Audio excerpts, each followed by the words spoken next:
Hello everyone, welcome back to my channel. मैंने video upload कर दी है डाइजेस्टिव सिस्टम की, आपको मेरे चैनल पे मिल जाएगी। मैं उसका प्लेलिस्ट भी बना दूंगी। डाइजेस्टिव सिस्टम पार्ट 1 पार्ट 2 में शेयर करा क्योंकि वो बहुत ही ज़्यादा लॉन्ग वीडियो हो रही थी, लेंदी हो रही थी। इसको देखने में थोड़ी सी प्रॉब्लम आपको भी होगी। और मैंने उसमें हर एक लाइन को टॉपिक वाइज क्लियर करा, हर एक कॉन्सेप्ट को मैंने कोशिश करी है कि मैं एक बार लाइन वाइज क्लियर कर दूँ। मैंने नोट से करा, नोट्स मैंने अपने टेलीग्राम चैनल पर शेयर भी कर दिए उसके, आप उससे चेकआउट कर सकते हैं। बहुत ही इजी नोट्स हैं, इजी लैंग्वेज के हैं और मेरे अकॉर्डिंग आपको समझ में भी आ रहा होगा। अगर उसमें कोई डाउट आया हो आपका तो आप कमेंट कर दीजिएगा, मैं उसे क्लियर करने की पूरी कोशिश करूँगी।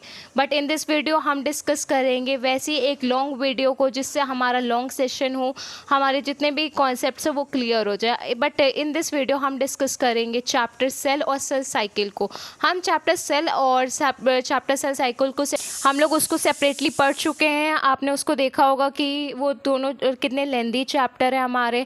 लेंदी के साथ ही साथ उसमें आपने ये भी देखा होगा कि मैंने उसमें एक्सप्लेन करा था, उसके इंपॉर्टेंट क्वेश्चंस भी आपके साथ शेयर करे थे। अगर आपने उसको नहीं चेकआउट आउट करा, पहले आप उस वीडियो को देखिएगा, उसके बाद इस वीडियो को चेक करिएगा, तो इससे आपका रिविजन हो जाएगा, उससे आपके जितने भी डाउट्स रिलेटेड वो सब क्लियर हो जाएंगे।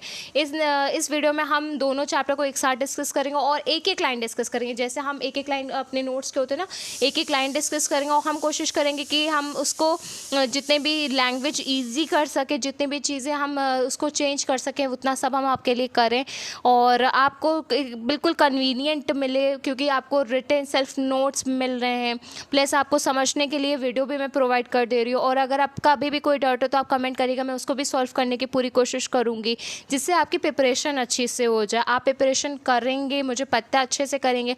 हार्डवर्क की ज़रूरत है तो आप हार्डवर्क भी करेंगे, क्योंकि अगर आप हार्डवर्क नहीं करेंगे तो कुछ अचीव नहीं कर पाएंगे। आप मेरी वीडियो को देखते होंगे, आपको पता होगा कि hard work is the key to achieve any type of success. और जो इम्पॉसिबल को पॉसिबल बनाती है वो हमारा टैलेंट नहीं, वो हमारा हार्डवर्क है। टैलेंट को हम लोग बीट आउट कर सकते हैं, बट टैलेंट को कर सकते हैं, बट हम लोग हार्डवर्क को नहीं कर सकते। सो ये चीज़ें आपको क्लियर होंगी। आप भी हार्डवर्क करिए और आपको अभी टाइम है फर्स्ट सेमेस्टर एग्जाम के लिए। मेन चीज़ क्या, आपने एनाटॉमी फिजियोलॉजी पढ़ रखी है, मतलब इन द सेंस आपने बायोलॉजी पढ़ा है क्लास 11-12 में, आपने साइंस सब्जेक्ट पढ़ा है क्लास 10 तक, तो आपको चीज़ें आती हैं। कुछ चीज़ें इन्हांस हुई हैं जैसे एनाटॉमी में, और कुछ चीज़ें इन्हांस हुई फिजियोलॉजी में, बट उतना डिफरेंस है, बाकी इसमें कोई खास डिफरेंस नहीं है। आपको नॉलेज है वो सब रिकॉल करने की ज़रूरत है। मैं रिकैप करवा रही हूँ, आप सब रिकॉल करिए। आपको अगर एनसीईआरटी ना क्लियर हो तो आप उसका भी करिएगा, मैं पहले एनसीईआरटी भी क्लियर करूँगी। एनसीईआरटी तो बहुत ही इंपॉर्टेंट, आपको भी पता है। इंपॉर्टेंट इसलिए क्योंकि जो स्टूडेंट इस वक्त प्रिपरेशन कर रहे हैं, जो एस्पिरेंट है, उनको पता है कि आप कोई भी एग्ज़ाम की प्रिपरेशन करें उसके लिए एनसीईआरटी कितनी इंपॉर्टेंट है। सो एनसीईआरटी अगर आपका क्लियर होगा तो आप एनाटॉमी फिजियोलॉजी में, वाकई में बता रही हूँ, आपको बहुत ईजी लग रही होगी, आपको इतना डिफिकल्ट फील नहीं आ रहा होगा। बस एनाटॉमी में हमें blood supply, nerve supply, venous drainage और थोड़ा सा उसके ऑर्गन एसोसिएटेड और टर्मिनोलॉजी पे फोकस करना होता है। और फिजियोलॉजी में हमारे कुछ फंक्शंस बढ़ जाते हैं। सो एज सच इतना डिफ़िकल्ट नहीं है जितना हमारे लिए सोशियो साइको लग रहा है, क्योंकि पहले बार हम लोग पढ़ते हैं सब्जेक्ट। आज तक हम लोगों ने स्कूल में सब्जेक्ट नहीं पढ़े, क्लास 12 तक ऐसे सब्जेक्ट नहीं पढ़े, सोशियोलॉजी, साइकोलॉजी, और समझ में नहीं आता इसमें क्या पढ़े, कैसे पढ़े, थोड़ा सा लेंदी भी हो जाता है। बट मैं इसको बताती हूँ कि आप इसको कैसे स्टडी करेगा, इसकी मैं एक सेपरेट वीडियो कर दूँगी सोशियोलॉजी और साइकोलॉजी के, उसकी भी नोट शेयर करूँगी जैसे आपको हेल्पफुल हो जाए। आर शिवानी की बुक की PDF फॉर्म भी शेयर करूँगी, PDF फॉर्म में टेलीग्राम चैनल पर भी शेयर कर दूँगी, जिससे आपको ईजी हो जाए, सारी चीज़ें आपकी कन्वीनियंट हो जाएँ। क्योंकि मुझे पता है जब मैं फर्स्ट सेमेस्टर स्टूडेंट थी, जब मैं फर्स्ट सेमेस्टर में थी, तो एनाटॉमी फिजियोलॉजी ईजी लग रही थी, मैं उसको पढ़ पा रही थी, समझ पा रही थी। बट जो सोशियोलॉजी, साइकोलॉजी है, एकदम ब्रेन के ऊपर से था, एकदम बाउंसेस सब्जेक्ट्स लग रहे थे मेरे। बट मैंने इन दोनों सब्जेक्ट्स में बहुत अच्छा स्कोर कर लिया। ये दोनों सब्जेक्ट्स, अब तो सोशियोलॉजी मुझे बोरिंग लगती, बट साइकोलॉजी मेरा फेवरेट सब्जेक्ट बन गई फर्स्ट सेमेस्टर के अकॉर्डिंग। तो उसको डीप डाउन मैंने कितने अच्छे से पढ़ा, मैंने बुक फिल्टर करके बताया था कितनी छोटी सी बुक हमें पढ़नी होती है। सो ये वीडियो हमारी सोशियोलॉजी, साइकोलॉजी डिस्कशन की नहीं है, उसके लिए हम सेपरेट वीडियो ज़रूर शूट करके हम आपके साथ शेयर करेंगे। सो इस वीडियो में हम डिस्कस करेंगे chapter cell and chapter cell cycle, और इसमें जो भी आपको इम्पॉर्टेंट लग रहा है या फिर आपको नहीं समझ में आ रहा है कुछ, तो आप कमेंट ज़रूर करिएगा और वीडियो को लास्ट तक देखिएगा। इससे आपके जितने भी डाउट्स होंगे वो सब क्लियर हो जाएंगे। ये वीडियो आपके लिए हेल्पफुल रहेगी, इसको एक बार आप ज़रूर देखिएगा। आपको चीज़ें अगर आती होगी तो वो रिवाइज हो जाएंगी, अगर नहीं आती होंगी तो आपको वो चीज़ें क्लियर हो जाएंगी। मैंने पूरी कोशिश करी है कि मैं उस चीज़ों को आपके लिए क्लियर कर सकूँ। सो सो अगर आपको ये वीडियो अच्छी लगे तो प्लीज़ वीडियो को लाइक करिएगा, वीडियो को ज़्यादा से ज़्यादा शेयर करिएगा, मेरे चैनल को सब्सक्राइब कर दीजिए। आपको ऐसे ही हेल्पफुल वीडियोस मिलती रहेंगी। जितना भी बीएससी नर्सिंग से रिलेटेड कंटेंट है, जितना भी फर्स्ट सेमेस्टर्स है, वो मैं सब अपलोड करती हूँ। जितने भी आपके सब्जेक्ट से कोई इवेंट है या फिर आपका जब क्लिनिकल स्टार्ट होगा तो मैं क्लिनिकल के पर्सपेक्टिव से भी सब कुछ शेयर करूँगी आपके साथ। मैं अपने इंसिडेंट भी शेयर करती हूँ, वो सब चीज़ें मैं आपके साथ शेयर करूँगी। सो आपको अगर ये वीडियो अच्छी लगे तो प्लीज़ लाइक करिएगा और वीडियो को लास्ट तक देखिएगा। इससे आपके जितने भी डाउट्स हैं चैप्टर सेल से रिलेटेड, चैप्टर सेल साइकिल से, डिवीजन से, जितना फेजेस प्रॉब्लम आती है, जितना भी हमें ऑर्गेनल्स प्रॉब्लम आती है, मैंने सब एक एक चीज़ों को मैंने बहुत अच्छे से एक्सप्लेन करा। आप वीडियो को लास्ट देखिएगा, आपको क्लियर हो जाएगा। अगर इसको देखने के बाद आपका कोई डाउट हो या कुछ भी हो तो प्लीज़ कमेंट करिएगा। सो हम स्टार्ट करते हैं वीडियो को। Let us start without wasting our time. आज हम डिस्कस करेंगे chapter cell and cell cycle को। इस वीडियो में हम कोशिश करेंगे कि हम दोनों को कवर अप कर लें। एक वीडियो में 2 चैप्टर को कवर अप करना थोड़ा सा डिफ़िकल्ट है, बट मैं ट्राई करूँगी। और वीडियो थोड़ा सा लेंदी होगा, बट आप वीडियो को लास्ट तक देखिएगा। आपका डाउट इससे जितने भी रिलेटेड डाउट्स होंगे ना चैप्टर सेल और सेल साइकिल से, वो इस वीडियो में क्लियर हो जाएंगे। उसके साथ ही साथ हम इसमें एक एक लाइन को डिस्कस करेंगे, अपने सेल्फ नोट्स को, जिससे आपका कोई भी डाउट ना क्रिएट हो, आपको कोई प्रॉब्लम ना हो। नोट्स आपको टेलीग्राम चैनल पे ये शेयर है, आप वहाँ से नोट्स ले सकते हैं। नोट्स के बाद में आप बुक से पढ़ेंगे तो आपको बहुत ही ज़्यादा लेंदी लगेगा, चीज़ें समझ में नहीं आएंगी, क्योंकि हम लोगों को पढ़ाई में गैप हो चुका है। आपने पढ़ा होगा 11वीं क्लास में, उसके बाद में फिर गैप हो गया है, कुछ को ड्रॉप होगा, इसलिए गैप ज़्यादा हो गया होगा। बट आप उसकी टेंशन मत लीजिए, आपका कवर अप हो जाएगा इस वीडियो के बाद। इस वीडियो को आप लास्ट तक देखिएगा। अगर इस वीडियो में आपको कोई भी चीज़ ना समझ में आए या फिर कोई और रिलेटेड डाउट इससे चैप्टर से हो, या कुछ इससे रिलेटेड क्वेश्चंस आपके, जो चीज़ आपकी फंस रही है ना, आप नहीं क्लियर कर पा रहे हैं, आपको नहीं मिल रहा है, तो आप कमेंट कर दीजिएगा। जितनी भी पॉसिबिलिटी होगी मैं सब आपके साथ प्रोवाइड करूँगी, और मैं आपके कमेंट के जल्द से जल्द रिप्लाई करने की कोशिश करती हूँ। और मैं चाहती हूँ कि कोई भी ऐसी चीज़ डाउट में ना रहे जिससे आपका फर्स्ट सेमेस्टर का रिज़ल्ट ख़राब हो जाए। हार्डवर्क आप कर रहे हैं मुझे पता है, बट बाद में अगर आपको गिल्ट ना हो, उसके लिए आपको हर एक चैप्टर का हर एक कॉन्सेप्ट क्लियर होना ज़रूरी है।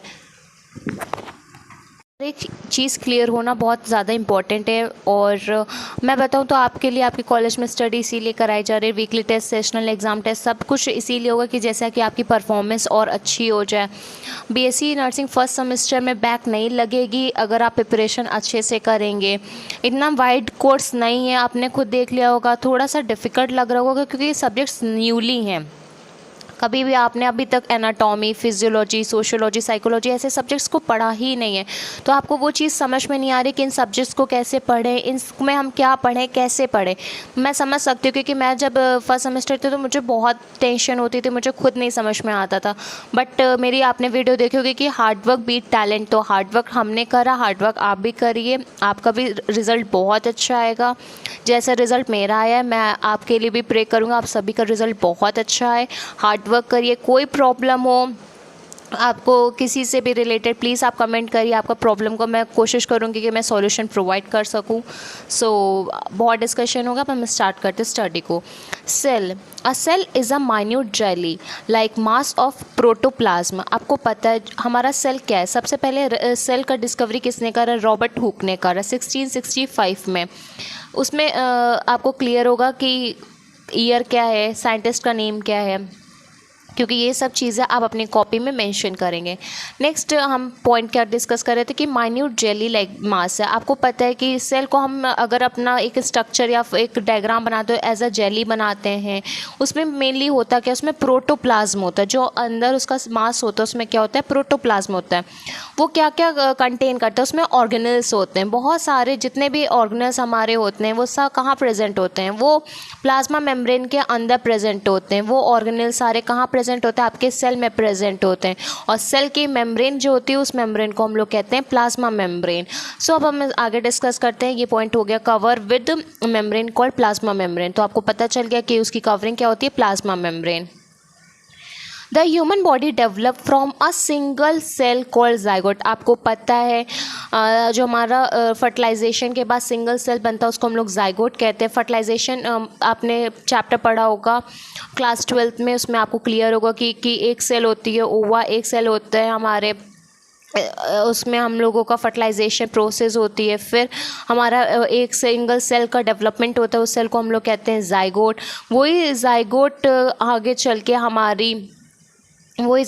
चल के हमारे पूरी बॉडी का फॉर्मेशन करता है। इसमें आगे लाइन भी दे रखी है, which result from the fusion of ovum and the spermatozoa. तो एक स्पर्म एक ओवा के जब फ्यूजन से डेवलपमेंट होता है, फ्यूज़ होने के बाद एक सेल जब आपका बनता है, उस सेल को हम लोग कहते हैं जाइगोट। आपको पता है ओवम हमारा फीमेल एक सेल है, और जो स्पर्म जिसको हम लोग स्पर्मेटोजोआ भी कहते हैं, उसको हम लोग कहते हैं मेल सेक्स सेल। ठीक है, स्टार्ट करते हैं हम लोग आगे से। Growth occurs as a result of cell division. आपको पता है सेल और सेल साइकिल इंपॉर्टेंट क्यों है। सेल से आप जो जाइगोट है, जो सिंगल सेल है, आप उसको क्लियर कर सकते हो कि वो सेल की क्या इंपॉर्टेंस है। सेल साइकिल में आपका डिवीजन होता है, डिवीजन से ग्रोथ होती है, ग्रोथ से आपका डेवलपमेंट पूरा स्टार्ट होता है। नेक्स्ट हमारा क्या है, cytoplasm. Cytoplasm is the fluid present inside the cell. All the organelles are found into the cytoplasm. तो साइटोप्लाज्म क्या है? साइटोप्लाज्म वो फ्लूइड है जो सेल के अंदर प्रेजेंट होता है, जो हम लोग सेल के स्ट्रक्चर बनाते हैं उसके अंदर जो प्रेजेंट होता है उसको हम लोग साइटोप्लाज्म कहते हैं। इस साइटोप्लाज्म में सारे ऑर्गेनल्स प्रेजेंट होते हैं। आपको क्लियर हो गया होगा कि एक स्ट्रक्चर है सेल की कवरिंग, उसको हम लोग कहते हैं प्लाज्मा मेम्ब्रेन। प्लाज्मा मेम्ब्रेन की बात करूँ तो उसके फंक्शंस इंपॉर्टेंट हैं। और सेल के अंदर क्या प्रेजेंट होता है, फ्लूइड प्रेजेंट होता है, उस फ्लूइड को हम लोग साइटोप्लाज्म कहते हैं। उस फ्लूइड में आपके सारे ऑर्गेनल्स होते हैं। अब ऑर्गेनल्स कौन कौन से होते हैं, अब हम इसको डिस्कस करते हैं। ऑर्गेनल्स सबसे पहले हम डिस्कस करते हैं, न्यूक्लियस होता है, माइटोकॉन्ड्रिया होते हैं, राइबोसोम्स होते हैं, एंडोप्लाज्मिक रेटिकुलम होता है, गोल्जी अपरेटस होता है, लाइजोसोम्स होते हैं, एंड आपके साइटोस्केलेटन होता है। साइटोस्केलेटन में आपके दो होते हैं, माइक्रोफिलामेंट्स एंड माइक्रोट्यूब्यूल्स। तो आपने अभी देखा कि हमने स्टार्ट करा सेल से, सेल के बाद में प्लाज्मा मेम्ब्रेन, फिर उसके हम लोगों ने डिस्कस करे साइटोप्लाज्म, फिर आपने देखा कि उसके कितने सारे ऑर्गेनल्स प्रेजेंट होते हैं साइटोप्लाज्म में। तो ऑर्गेनल्स पे आपने देखा कि न्यूक्लियस होते हैं, माइटोकॉन्ड्रिया होते हैं, राइबोसोम्स होते हैं, एंडोप्लाज्मिक रेटिकुलम होते हैं, गोल्जी अपरेटस होता है, लाइजोसोम्स होते हैं, आपके साइटोस्केलेटन होते हैं। साइटोस्केलेटन क्या होता है, माइक्रोफिलामेंट्स होते हैं और माइक्रोट्यूब्यूल्स होते हैं। मेरे अकॉर्डिंग आपको क्लियर होगा कि ऑर्गेनल्स कौन कौन से प्रेजेंट होते हैं। अब हम डिस्कस करते हैं प्लाज्मा मेम्ब्रेन को। Plasma membrane are consist of 2 layer of phospholipid. So आपको क्लियर हो गया होगा जो प्लाज्मा मेम्ब्रेन है वो हमारी डबल मेम्ब्रेन होती है, उसमें आउटर लेयर और इनर लेयर होती है। और वो किससे बनी होती है, वो फॉस्फोलिपिड्स से बनी होती है। फॉस्फोलिपिड्स क्या होते हैं, फैटी सब्सटेंस होते हैं। फॉस्फोलिपिड्स आपको क्लियर होगा बायोकेमिस्ट्री सब्जेक्ट से, और बायोकेमिस्ट्री का सब्जेक्ट आपको मिलेगा सेकेंड सेमेस्टर में। सेकेंड सेमेस्टर में आप जब बायोकेमिस्ट्री पढ़ेंगे तब आपको क्लियर हो जाएगा कि लिपिड्स क्या होते हैं, फॉस्फेट्स क्या होते हैं, फैटी एसिड्स क्या होते हैं। बट आप इतना समझ लीजिए अभी के लिए कि जो प्लाज्मा मेम्ब्रेन है वो डबल मेम्ब्रेन लेयर होती है। डबल मेम्ब्रेन लेयर के साथ वो किससे बनी होती है, वो फॉस्फोलिपिड से बनी होती है। और फॉस्फोलिपिड्स क्या होते हैं, वो हमारे फैटी सब्सटेंस होते हैं। So in which protein and sugar molecules are present. अब फैटी सब्सटेंस क्या होता है, उसमें जो आपके फॉस्फोलिपिड्स उसमें क्या क्या प्रेजेंट होता है। फॉस्फोलिपिड्स में आपके 2 चीज़ें प्रेजेंट होती हैं, वो 2 चीज़ें, पहली प्रोटीन, दूसरी शुगर। तो आपको क्लियर होगा फॉस्फोलिपिड किससे बना होता है, तो आप ये भी बता सकते हैं कि फॉस्फोलिपिड्स का मतलब होता है फैटी सब्सटेंस, और वो बना किससे होता है, प्रोटीन और शुगर के मॉलिक्यूल्स से। ये सेलेक्टिवली मेम्ब्रेन है। प्लाज्मा मेम्ब्रेन का एक पॉइंट मिला है, it is the selective membrane through which certain substance can pass into the cell। तो सेलेक्टिव मेम्ब्रेन का मतलब क्या, मैंने आपको बताया सेल की कवरिंग या सेल की मेम्ब्रेन जो होती है उसको हम लोग कहते हैं प्लाज्मा मेम्ब्रेन। प्लाज्मा मेम्ब्रेन हम लोगों को एकदम गार्ड सेल की तरह वर्क करती है, वो एंट्री और एग्जिट देखती है। तो सेम एज मैं एक एग्जांपल से बताना चाहूँगी, एक गेट कीपर होता है, तो वो गेट पे रहता है और वो हमेशा डिटेक्ट करता है कि जो चीज़ की हमें ज़रूरत है उसी को एंट्री देता है, राइट। और जो चीज़ हमारे लिए हार्मफुल है, जो हमारे लिए यूज़फुल नहीं है, उसको एग्जिट आउट करता है, राइट। सो आपको मेरे अकॉर्डिंग क्लियर होगा कि प्लाज्मा मेम्ब्रेन हमारी सेलेक्टिव मेम्ब्रेन कैसे है। अब सेल के अंदर ऑर्गेनल्स है, जिस ऑर्गेनल्स को फॉर एग्जांपल हमारी ऑर्गेनल्स है राइबोसोम्स। पॉइंट हम डिस्कस करते हैं, the membrane protein perform several function. अब हम लोग इसके फंक्शंस को डिस्कस करते हैं। Some are enzymes. आपको पता है कि इसमें जो लिपिड्स हम फॉस्फोलिपिड्स है वो किससे बने, इनका हमारा एंजाइम से क्या रिलेशन है, एंजाइम से हमारा कितना हेल्पफुल होते हैं। एंजाइम चैप्टर आपने पढ़ा होगा, एक एक फंक्शंस आपको क्लियर होंगे। सो नेक्स्ट पॉइंट हमारा क्या है, some are involve in transport across the membrane. आप जब ट्रांसपोर्ट सिस्टम पढ़ेंगे जिसमें आप पढ़ेंगे active transport, passive transport, osmosis, diffusion, इन सब में आपका क्या वर्क करता है, आपका प्लाज्मा मेम्ब्रेन वर्क करती है। इस तब आपको क्लियर होगा कि हेड का क्या फंक्शन होता है, टेल का कैसे फंक्शन होता है, हाइड्रोफिलिक हाइड्रोफोबिक जो चीज़ें मैंने अभी बताई आपको, वो सब आपको ट्रांसपोर्ट सिस्टम जब हम आपको पढ़ाएंगे तब आपको क्लियर उससे हो जाएगा। अगर आपको क्लियर है दैट्स वेल एंड गुड, अगर ना हो तो प्लीज़ कमेंट करिएगा, उस चैप्टर को हम पहले डिस्कस करेंगे। सो नेक्स्ट पॉइंट हमारा है, they can act as a specific receptor for hormone and other chemical messenger. So आपको पता है सेल के अंदर जिस चीज़ की हमें ज़रूरत होगी वो सेल के बाहर से उसे अंदर प्रोवाइड करने का काम हमारा प्लाज्मा मेम्ब्रेन करेगा। वो हर एक न्यूट्रिएंट को प्रोवाइड करेगा, सेम वैसे ही जैसे हार्मोन को करेगा। तो हार्मोन जिसकी ज़रूरत होगी उन हार्मोन को सेलेक्ट करके अंदर प्रोवाइड करने का काम हमारा प्लाज्मा मेम्ब्रेन का होता है। मेरे अकॉर्डिंग आपको प्लाज्मा मेम्ब्रेन क्लियर हो गया होगा, तो आपको इंट्रोडक्शन वर्क पार्ट जो है वो क्लियर है, राइट। अगर अभी तक ना क्लियर हो तो प्लीज़ कमेंट करके ज़रूर बताइएगा। Cell, cytoplasm, plasma membrane, organelles. अब हम डिस्कस करते हैं एक एक अपने ऑर्गेनल्स को, इससे जानते हैं कि ऑर्गेनल्स के क्या फंक्शंस होते हैं। आपको सब पता होगा क्योंकि ये सब हम लोग बेसिक चीज़ें हम बहुत ही पहले क्लास 6th में पढ़ते हैं, साइंस जब स्टार्ट होती है, क्लास 8 में भी पढ़ते हैं, क्लास 9th में भी आता है, प्लस क्लास 11 में भी पढ़ते हैं। तो अब हम बस इसको रिकैप कर रहे हैं, जिससे रिकॉल कर रहे हैं, जिससे कि जो चीज़ें हम लोग मिस कर चुके हैं उसको रिकैप हो जाए और हमें याद आ जाए, जिससे हमारे मार्क्स कम ना हो। क्योंकि हम कोई भी चांस नहीं स्किप करेंगे, हम अच्छे से पढ़ेंगे, हार्ड वर्क कर रहे हैं हम लोग, क्योंकि हमें बाद में रिज़ल्ट अपना अच्छा करना, हमारा रिज़ल्ट बेस्ट होगा तभी हम अपने आप को गिल्ट फ्री रख पाएंगे, राइट। सो स्टार्ट करते हैं हम लोग ऑर्गेनल्स। पहला ऑर्गेनल्स हमारा है nucleus. The nucleus control the cell and all its activities, without a nucleus cell would die. तो आपको ये पॉइंट कितना इंपॉर्टेंट है और कितना इंपॉर्टेंट तो है, मतलब आपको ये चीज़ कितनी अच्छे से समझ में भी आ गई होगी, क्योंकि सेल आपका तब तक फंक्शनल यूनिट है, तब तक वर्क कर रहा है, तब तक उसमें न्यूक्लियस है। न्यूक्लियस के बगैर आपका सेल डाई हो जाएगा, डेड हो जाएगा, आपका सेल बेकार हो जाएगा। विदाउट न्यूक्लियस सेल की कुछ भी रिपोर्टेशन नहीं है, कुछ भी वो वर्क नहीं कर सकता, उसका कुछ भी स्टेटस नहीं है, क्योंकि न्यूक्लियस कंट्रोल करता है पूरा अपने सेल को। नेक्स्ट पॉइंट है, the nucleus consist of a more compact mass of protoplasm. अभी हमने फर्स्ट लाइन हमने डिस्कस करी थी कि प्रोटोप्लाज्म क्या होता है, माइन्यूट जेली लाइक मास होता है, उसको हम लोग कहते हैं प्रोटोप्लाज्म। वो आपका कहाँ प्रेजेंट होता है, न्यूक्लियस में प्रेजेंट होता है। वो बहुत ही ज़्यादा कॉम्पैक्ट मास है, separated from the cytoplasm by the nuclear membrane. तो आपको पता है सेल के अंदर साइटोप्लाज्म प्रेजेंट होता है, वो साइटोप्लाज्म में सेपरेट रहे, मतलब साइटोप्लाज्म भी एक फ्लूइड है और जो आपका प्रोटोप्लाज्म है वो भी एक फ्लूइड है, वो दोनों एक दूसरे से ना मिल जाए तो उनको सेपरेट कौन करता है, उनको सेपरेट करता है न्यूक्लियस की मेम्ब्रेन। उस न्यूक्लियस की मेम्ब्रेन को हम लोग कहते हैं न्यूक्लियर मेम्ब्रेन। तो आपको ये भी क्लियर हो गया होगा कि न्यूक्लियर मेम्ब्रेन कैसे दोनों को सेपरेट आउट कर रही है। सो सेपरेट करने के बाद में जो हमारी न्यूक्लियर मेम्ब्रेन है वो न्यूक्लियर कैप उस पर प्रेजेंट होता है, ठीक है। Nuclear membrane line in a nuclear cap, okay. In the resting all the threads are collectively spoken as chromatin. So आपको पता होगा न्यूक्लियस में हमारे क्रोमैटिन प्रेजेंट होते हैं, वो chromatin as a thread like structure होते हैं, उनको हम लोग क्रोमोजोम्स का कलेक्शन भी कहते हैं। ये भी आपने पढ़ा होगा जब आपने molecular basis of inheritance chapter पढ़ा होगा क्लास 12th में, तो आपको क्लियर होगा कि क्रोमोजोम, क्रोमैटिन क्या होते हैं, न्यूक्लियोसोम्स क्या होते हैं। तो उस पॉइंट से मैं आपको रिलेट कर सकते हो। So the threads are collectively spoken as chromatin. These threads on chromosomes are vital to the everyday. आपको पता है कितने वाइटल मतलब कितने इंपॉर्टेंट है हमारी रोज़मर्रा ज़िंदगी के लिए। और responsible for the heredity characteristics, मैंने अभी बताया ना कि माइक्रो आपने क्लास 12th में पढ़ा होगा बायोलॉजिकल बिहेवियर चैप्टर और micro basis of inheritance chapter. इस चैप्टर में आपने पढ़ा होगा कि हेरिडिटी कितनी इंपॉर्टेंट है, इनहेरिटेंस क्या होता है। सो ह्यूमन बॉडी के लिए मेन हमारा क्या जेनेटिक वर्क करता है, क्रोमोजोम्स, और कॉम्पैक्ट में उसको हम लोग क्या कहेंगे, chromatin. So on the chromosome genes are present in the linear arrangement. Linear arrangement में होता है उसको हम क्या कहते हैं, जेनेटिक। सो ये आपको क्लियर हो गया होगा। Each human cell has 46 chromosomes. सबको पता है हमारे बॉडी में कितने क्रोमोसोम्स होते हैं, 46 क्रोमोसोम्स होते हैं। 23 हमारे पेयर के होते हैं, 23 पेयर ऑफ हमारे क्रोमोसोम्स होते हैं, सोमैटिक्स होते हैं, और हमारे रेस्ट सेक्स क्रोमोसोम्स होते हैं। सो आपको ये क्लियर हो गया होगा।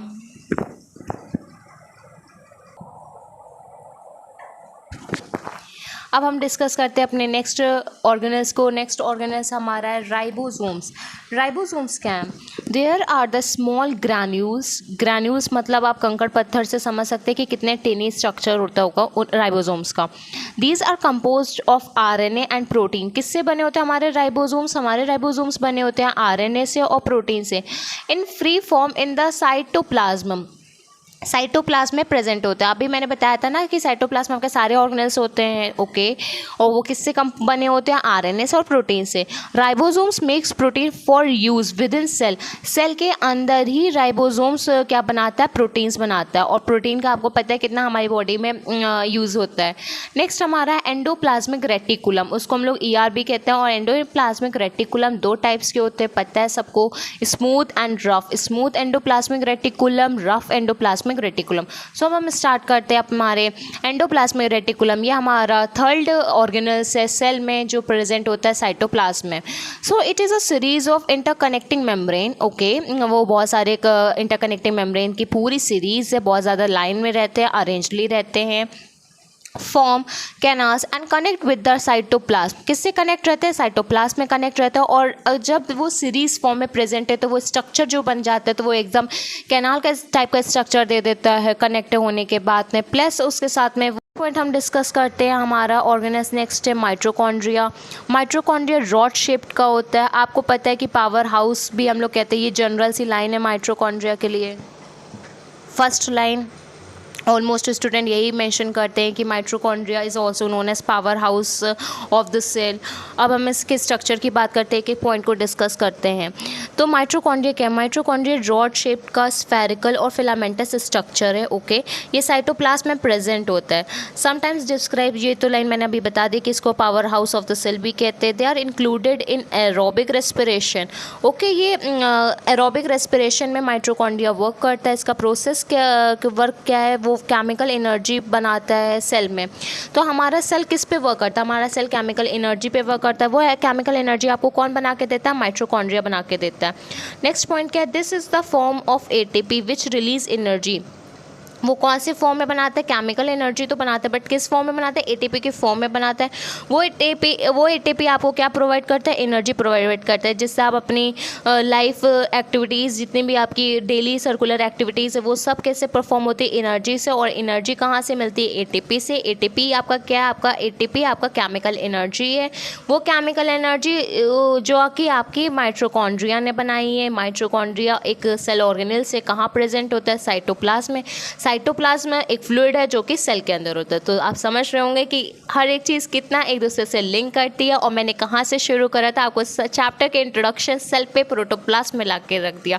सो वही चीज़ है कि अगर आपको इंट्रोडक्शन क्लियर होगा तो आपको धीरे धीरे चीज़ें ऑर्गेनल्स क्लियर हो रही होंगी। सो नेक्स्ट पॉइंट हमारा है the most active cell types have the greater number of mitochondria, okay. आपको पता है जितने ज़्यादा ऑर्गन की एफिशिएंसी होती है, जितनी ज़्यादा उसको नीड होती है, उतने ज़्यादा उसमें माइटोकॉन्ड्रिया प्रेजेंट होता है। Example liver, muscle and spermatozoa. Next हमारा क्या है पॉइंट? Golgi apparatus. ये हमारे नेक्स्ट हमारा ऑर्गेनल्स है गोल्जी एपरेटस। इसको डिस्कस करते हैं। This consist of 4 to 8 flattened back like channels stalked upon each other with expanded area at their ends। तो आपको पता है गोल्जी एपरेटस का स्ट्रक्चर कैसे होता है? वो 4 से 8 एक से साथ जुड़े होते हैं। वो फ्लैटेंड बैक की तरह होते हैं। चैनल्स भी होते हैं। चैनल्स ऐसे कि उसमें अटैच होते हैं तो उसमें चैनल्स बन जाते हैं और फ्लैटेंड रहते हैं, बैठे बैठे से रहते हैं। और 4 से 8 एक दूसरे से कनेक्टेड रहते हैं। एक्सपेंडेड एरिया रहता है क्योंकि वो कॉर्नर्स में जब आप एंड एरिया देखेंगे तो वहाँ पे मोटे हो जाते हैं और बीच में कैसे रहते हैं? फ्लैटेंड रहते हैं। सो इसका नेक्स्ट पॉइंट क्या है, the protein move from the endoplasmic reticulum to Golgi apparatus. जो प्रोटीन का फॉर्मेशन रफ एंडोप्लाज्मिक रेटिकुलम है जिसने प्रोटीन का फॉर्मेशन करा था with the help of ribosome, वो प्रोटीन अब कहाँ से, वहाँ एंडोप्लाज्मिक रेटिकुलम से आ रही है हमारे गोल्जी एपरेटस में। गोल्जी एपरेटस में वहाँ पे आके कैसी होती है, पैकेजिंग होती है। तो आपको पॉइंट क्लियर हो गया होगा, प्रोटीन की पैकेजिंग गोल्जी एपरेटस में होती है, फॉर्मेशन रफ एंडोप्लाज्मिक रेटिकुलम में होता है राइबोसोम की हेल्प किससे। Into the membrane bound vesicle called secretory granules. तो आपको पता चल गया कि वो बाउंड करता है वेसिकल से और उसको हम लोग कहते हैं सिक्रीटरी ग्रैन्यूल्स। नेक्स्ट हमारे पॉइंट है साइटोस्केलेटन। आपको पता है साइटोस्केलेटन माइक्रोफिलामेंट्स होते हैं, माइक्रोट्यूब्यूल्स होते हैं। This consist of extensive network of टिनी protein fibres. Protein fibres का वर्क हमारा कौन देखता है, साइटोस्केलेटन्स देखते हैं। आपको चीज़ें क्लियर हो रही होंगी कि धीरे धीरे कि प्रोटीन वर्क कहाँ फॉर्मेशन होता है, प्रोटीन का पैकेज होते हैं, प्रोटीन के कैसे थ्रेड्स होते हैं, प्रोटीन का क्या नेटवर्क होता है, प्रोटीन के फाइबर्स कहाँ यूज़ होते हैं। सो इसके साइटोस्केलेटन की अगर मैं बात करूँ, ये दो होते हैं, माइक्रोफिलामेंट्स और माइक्रोट्यूब्यूल्स। माइक्रोफिलामेंट्स में क्या होता है, माइक्रोफिलामेंट्स में स्मॉलेस्ट फाइबर्स होते हैं। जितने भी आपके प्रोटीन के स्मॉल फाइबर्स होते हैं वो आपके माइक्रोफिलामेंट्स में आते हैं, जितने भी आपके लार्जर पार्ट होते हैं वो आपके माइक्रोट्यूब्यूल्स में आते हैं। माइक्रोफिलामेंट्स क्या करता है, स्ट्रक्चर प्रोवाइड करता है, ओके। वो सपोर्ट मेंटेन करता है characteristic shape of the cell, to permit contraction, example muscle cell. Example आपको लर्न कर लेना है हर एक चीज़ का, ओके। कॉन्ट्रैक्शन के लिए कौन हेल्पफुल है, माइक्रोफिलामेंट्स है। शेप कौन डिफाइन कर रहा है, माइक्रोफिलामेंट्स। मेंटेनेंस में कौन है, माइक्रोफिलामेंट। स्ट्रक्चर कौन प्रोवाइड कर रहा है, हमारा माइक्रोफिलामेंट। आपको क्लियर हो गया होगा। माइक्रोट्यूब्यूल्स लार्जर करता है, ओके। ये क्या इन्वॉल्व करता है, मूवमेंट को अलाउ करता है। मूवमेंट किस में, ऑर्गेनल्स विद इन सेल। आपको पता है सेल के अंदर जितने भी ऑर्गेनल्स होते हैं उसका क्या मूवमेंट कैसे हो रहा है, माइक्रोट्यूब्यूल्स होते हैं। Chromosomes during cell division. जब आप सेल डिवीजन पढ़ेंगे तब आप क्रोमोसोम्स में देखेंगे मेटाप्लेट पे कैसे करते हैं। फेस में जब आप देखेंगे तब आपको क्लियर होगा कि वो कैसे अच्छे से करते हैं। आपको क्लियर हो जाएगा कि प्रोफेस में, मेटाफेस में, एनाफेस में, टीलोफेस में कि क्रोमोसोम्स कैसे अपनी मूवमेंट को दिखाते हैं। वो मूवमेंट कैसा हो, सेल डिवीजन टाइम पे होता है। वो मूवमेंट कौन करता है, क्रोमोसोम करते, कराता है कौन है, माइक्रोट्यूब्यूल्स कराते हैं। सो आपको क्लियर हो गया होगा साइटोस्केलेटन। माइक्रोट्यूब्यूल्स का एक नेक्स्ट पॉइंट भी ये हेल्प करता है सेल एक्सटेंशन में। तो क्लियर हो गया होगा, सेल एक्सटेंशन में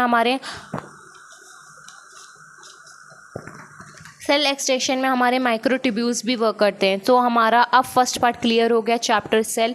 अगर आपको चैप्टर सेल से रिलेटेड कोई भी डाउट हो प्लीज़ कमेंट करिएगा, क्योंकि आपको चीज़ें एकदम क्लियर होनी चाहिए। अब आपका चैप्टर सेल हम कह सकते हैं फुल्ली कंप्लीटेड हो गया है। अब हम चलेंगे सेल साइकिल को डिस्कस करेंगे। स्टार्ट करते हैं हमारे नेक्स्ट टॉपिक सेल साइकिल से। हम इस वीडियो में डिस्कस कर रहे हैं cell and cell cycle, cell division अपने चैप्टर को। मेरी कोशिश रहेगी कि मैं पूरा कंप्लीट आउट कर दूं, एक एक लाइन आपको समझा दूं, जितने भी इससे रिलेटेड आपके डाउट जो फंस रहे हैं वो आपके क्लियर हो जाएं। अगर आपका बेस क्लियर होगा तो आप अच्छे से आगे के क्वेश्चन सॉल्व कर सकते हैं। आपको अगर यूनिवर्सिटी एग्जाम में आएगा तो आपका कुछ भी लॉस ना हो, आप नंबर अच्छे से गेन आउट कर सकें। हार्ड वर्क कर रहे हैं, आपको बिल्कुल भी गिल्ट ना हो। सो विदाउट वेस्टिंग टाइम हम स्टार्ट करते हैं हमारे सेल साइकिल और सेल डिवीजन चैप्टर को।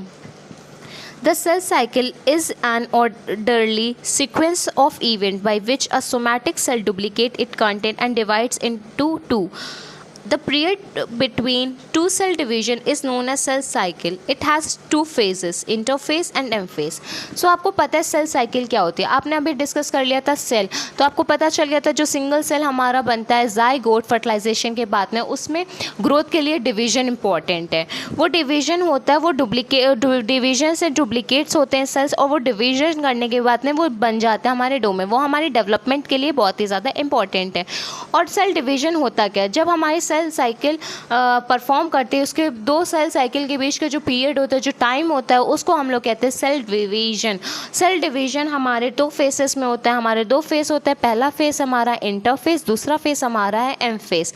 अब हम स्टार्ट करते हैं हमारी इंटरफेस से। Interphase, during interphase cell replicates its DNA. आपको पता है इंटरफेस के समय में जो हमारा सेल है, सेल में जो हमारा डीएनए कंटेंट है वो कैसा होता है, रेप्लिकेट करता है, डुप्लीकेट होता है। रेप्लिकेट का मतलब ही होता है रेप्लिकेशन प्रोसेस। आपने पढ़ा होगा molecular basis of inheritance chapter में, molecular basis of inheritance chapter में आपने पढ़ा होगा कि कैसे रेप्लिकेशन होता है, डीएनए से डीएनए बनता है, राइट।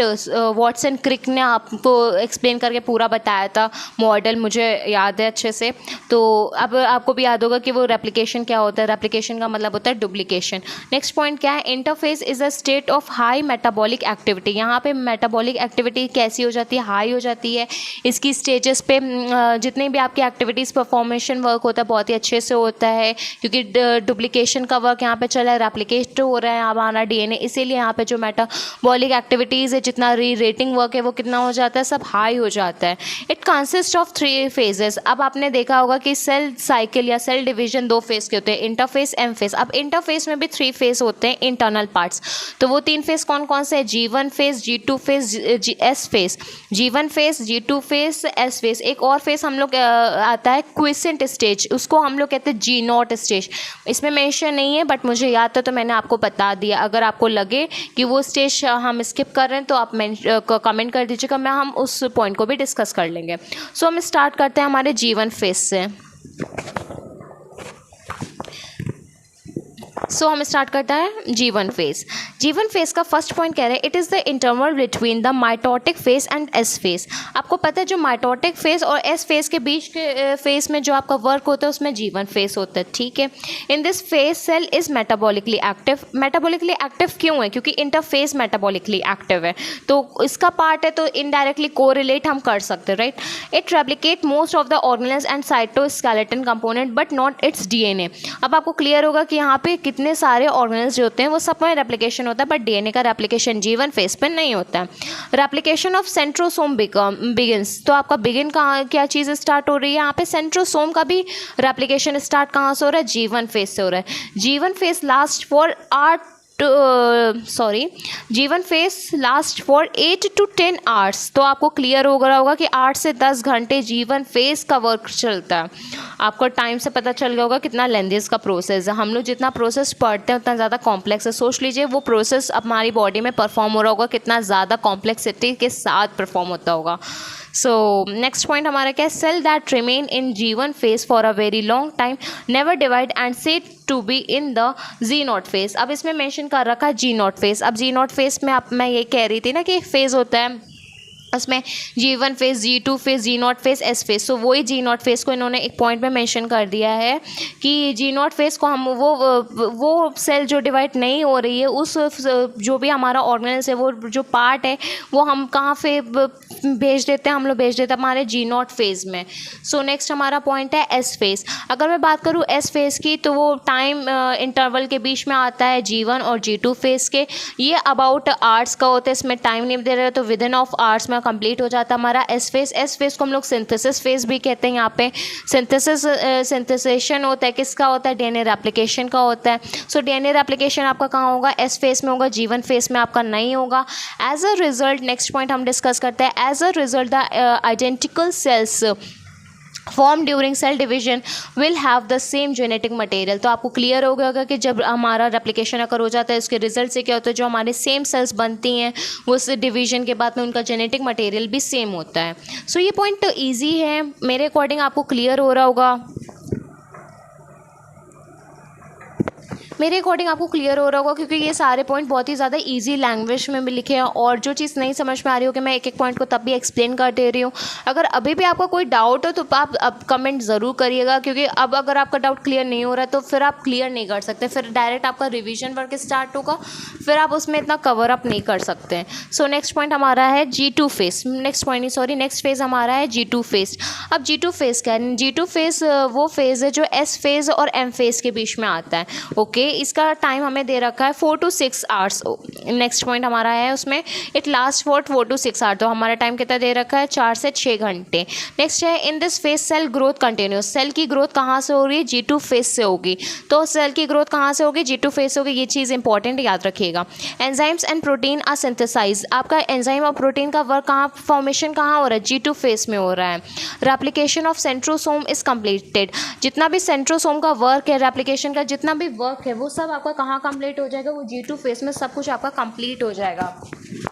G2 फेज में आपका रेप्लिकेशन, सेंट्रोसेम, जितना भी वर्क है आपका फुल्ली वर्क कंप्लीट हो जाएगा आपका G2 फेज में। सो आपने इंटरफेज के अपने कंप्लीट कर लिया G1 phase, G2 phase, S phase, और मेरे without wasting time let us start M phase. M phase क्या है? एम फेज सेल साइकिल का वो पार्ट है जहाँ पे न्यूक्लियर डिवीजन होता है, उसको हम लोग माइटोसिस भी कहते हैं। साइटोप्लाज्मिक डिवीजन होता है, उसको हम लोग कहते हैं साइटोकाइनेसिस। सो आपको क्लियर हो गया होगा साइटोकाइनेसिस। साइटो का मतलब होता है साइटोप्लाज्म और काइनेसिस का मतलब होता है डिवीजन। वो division from two identical sales. आपको आइडेंटिकल सेल्स के लिए तो हम लोगों ने इंटरफेस में रेप्लिकेशन कराया था जिसकी मेटाबॉलिक एक्टिविटी हाई थी। सो एम फेज में अब हम लोग उसके पार्ट्स पढ़ते हैं। एम फेज डिवाइड होता है, उसके पार्ट्स होते हैं prophase, metaphase, anaphase, telophase. Next हमारा आता है साइटोकाइनेन। अब हम एक एक फेज को डिस्कस करेंगे। पहला फेज आपका प्रोफेज है, दूसरा फेज आपका मेटाफेज है, तीसरा फेज आपका एनाफेज है, चौथा फेज आपका टीलोफेज आता है। सो पहला फेज हमारा है prophase. During this phase the replicated chromatin become tightly coiled. Each 46 chromosome is paired within its copy in double chromosome unit. अब ये लाइन तो दे रखी है, इस लाइन में मुझे लग रहा है आपको क्लियर नहीं होगा। तो क्या होता है, क्रोमोसोम यहाँ पे कंडेंस हो जाते हैं, जितने भी आपके ऑर्गेनल्स होते हैं वो डिकम्पोज हो जाते हैं, डिजनरेट हो जाते हैं। यहाँ पे आपका फॉर्मेशन होता है, कॉइलिंग होती है, क्रोमोसोम की फॉर्मेशन होता है, जिससे जितना भी आपका रेप्लिकेटेड क्रोमैटिन है वो कॉइल वर्क हो जाए, इससे आपका फॉर्मेशन हो जाए, तो ये प्रोफेज स्टेज में कन्वर्ट हो जाएगा। प्रोफेज में नेक्स्ट पॉइंट हमारा है the two chromatin are joint to each other at the centromere. मैंने अभी आपको बताया कि क्रोमैटिन ज्वाइन हो रहे हैं कॉइल फॉर्म में, वो ज्वाइन होके कहाँ होंगे? सेंट्रोमियर पॉइंट पे ज्वाइन होंगे। The mitotic apparatus appear. तो माइटोटिक अपरेटस आपको कहाँ अपीयर होगा? आपके प्रोफेज में अपीयर होगा। It consist of to centriole separated by mitotic spindle. अब मैंने बताया था ना कि आप प्रोटीन के स्पिंडल पढ़ेंगे प्रोफेज, मेटाफेज, एनाफेज, टीलोफेज में, तो वही स्पिंडल आपके में क्या हेल्प कर रहा है? सेपरेट के लिए हेल्प कर रहा है। माइक्रोट्यूब्यूल्स फॉर्मेशन होगा जो कि सेंट्रल से माइग्रेट करके एंड पे जाएंगे। जो चीज़ आपके सेंटर में प्रेजेंट है उसने सेपरेशन करा, अब वो सेपरेट होने के बाद माइग्रेट करेंगे, माइग्रेट होके कहाँ जाएंगे? एंड पे जाएंगे, एंडिंग पे जाएंगे। मेरे अकॉर्डिंग आपको प्रोफेज क्लियर होगा। नेक्स्ट हमारा पॉइंट आता है मेटाफेज। मेटाफेज में क्या हो जाता है? हमारी क्रोमैटिन होते हैं वो मेटा प्लेट पे, इक्वेटोरियल प्लेट, मेटा प्लेट भी कहते हैं, एम प्लेट भी कहते हैं, उसको इक्वेटोरियल प्लेट होते हैं, उस पर अरेंज हो जाते हैं हमारे जितने भी कंडेंस क्रोमोसोम्स हैं। सो ये पॉइंट भी आपको क्लियर हो गया। Prophase, metaphase, anaphase. अब नेक्स्ट आपका फेज कौन सा है? थर्ड फेज आपका, उसको कहते हैं हम लोग एनाफेज। यहाँ पे जो सेंट्रोमियर्स हैं वो सेपरेट करेगा। अब आप देख रहे होगे सेंट्रोमियर कहाँ सेपरेट हो रहा है, तो सेंट्रोमियर का सेपरेट कहाँ हो रहा है? आपका एनाफेज में हो रहा है। यहाँ पे जो सिस्टर क्रोमैटिन का होते हैं वो सेपरेट होने के बाद में वो स्पिंडल से कनेक्ट होके कहाँ पहुँच जाता है? हमारे एंड पे पहुँचते हैं। एंड पे पहुँचने पे वो किससे कनेक्ट रहेंगे? स्पिंडल से रहेंगे, और कनेक्ट होने के बाद उसका शेप कैसा आएगा? वी शेप आएगा। सो आपको क्लियर हो गया होगा एनाफेज। अब हम डिस्कस करते हैं टीलोफेज। टीलोफेज की अगर मैं बात करूँ तो माइटोटिक स्पिंडल डिसअपीयरेंस। तो माइटोटिक स्पिंडल का जो फॉर्मेशन होता है उसका डिसअपीयरेंस कहाँ होगा? टीलोफेज में होगा। जो क्रोमोसोम कॉइल हो रहे थे वो कहाँ अनकॉइल होंगे? टीलोफेज में अनकॉइल हो जाएंगे। जो न्यूक्लियर मेम्ब्रेन हमने कहा था ना डिसअपीयर हो रही है, डिजनरेट हो रही है, वो कहाँ अपीयर होगी? टीलोफेज में होगी।